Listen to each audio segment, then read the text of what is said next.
So today's blog video might be a surprise topic for a lot of people. We're going to talk about diet and nutrition, specifically how that can be affecting back pain and how for some patients that's the ultimate cause for their back or their neck pain.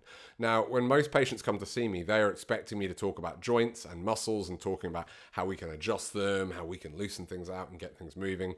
What they're not expecting is for me to talk about ways that actually they can change it with their diet.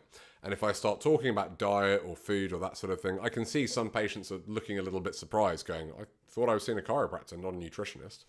But the truth is, for some patients, especially those who've had long-term problems, which are the majority of the cases we see in our clinic, that actually the food that we're eating or not eating and the nutrients that we're getting or not getting can be a big source of aggravating pain, sometimes even driving it. So what I thought I'd share today was 5 different signs that your diet might be playing a role in your back or your neck pain.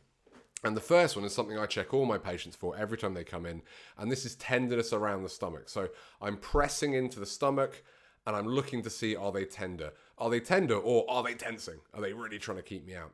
So if you can put some fairly firm pressure, it's often easiest when you're laying down or laying back in a chair. And then, you want to go sort of like an inch in. You want to feel like you're getting into the stomach there.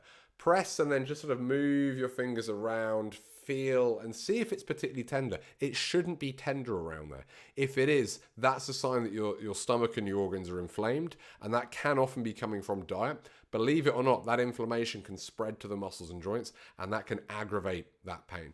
And certainly in some cases, it can be the cause for it. I've seen many patients over the years where nothing else worked. They'd seen other chiropractors, other practitioners, they tried everything. Eventually they made a dietary change, and we identified that, and suddenly years of pain has disappeared. And they feel so much better, and suddenly their energy is better, their overall just health is much better. And that's the first way I screen for it, is I look for, are they tender around the stomach? We check around the different areas and feel, is there tenderness there? Because it shouldn't be tender. That's a sign things are inflamed.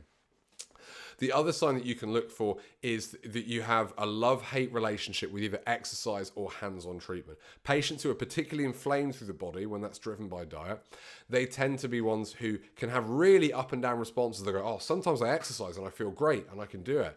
And sometimes the next day I do it and it flares everything up. Well, yeah, I was seeing another practitioner and sometimes the treatment got me feeling really good. Sometimes they do the same thing and I'd feel so much worse. That inflammation makes the body very reactive, and particularly when you challenge the muscles or joints or you get things moving, whether that's hands-on treatment or with some exercise, it can respond very inconsistently. So the second sign is that either exercise or hands-on treatment can be very up and down. That suggests there's some inflammation going on, can be driven by the diet. Similarly to that, if you find that your pain varies kind of randomly day to day, if it just seems up and down and you've tried looking for a pattern and it's not related to what you did that day, it's not related to whether you're at work or how much sitting you were doing or whether you were exercising, if it just seems to be random, again, that's a sign that there's inflammation going through the system, because inflammation goes up and down through the days and weeks there, which again can be being driven by diet. So if the pain seems to vary randomly, that's a sign there. Another one, the fourth sign that you have an issue that's being affected by your diet is that you're feeling very stiff in the morning. If you're very stiff in the morning, that is a sign that things are inflamed, because inflammation tends to get worse at night. And then as you get up and move around, things start to loosen out. Now, that's not a foolproof one, because that can be caused by other things, but it is a sign, if you've had problems for a while, particularly if you've seen other people and nobody could help, that actually some dietary approaches might be useful for you. And then the fifth sign that diet might be affecting it is that you have a generalized feeling of achiness or stiffness.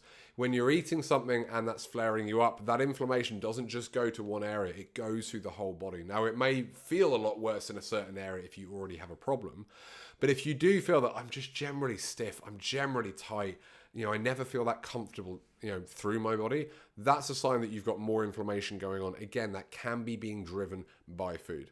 Now, for all of those, the other thing to bear in mind is stress can drive a lot of them as well. If you notice that they tend to get worse during high stress periods, that can be a sign of it. I'll link to it below in the blog post. We have talked about that before in previous videos.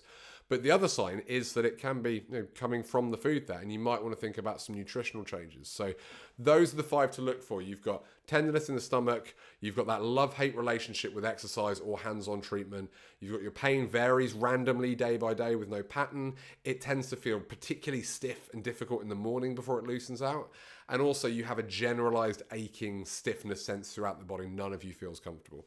So if that's the case, dietary approaches might be worth looking at. What we'll do in the next video is I'll talk about specific approaches you can try, the things I recommend my patients do, to see if you can identify some common food triggers. Because for some people, there's certain foods that they're eating that they might have eaten for a long time that are starting to cause problems. So I'll go through the specific protocol for that in the next video. But in the meantime, have a look for those 5 and let me know if you have any questions.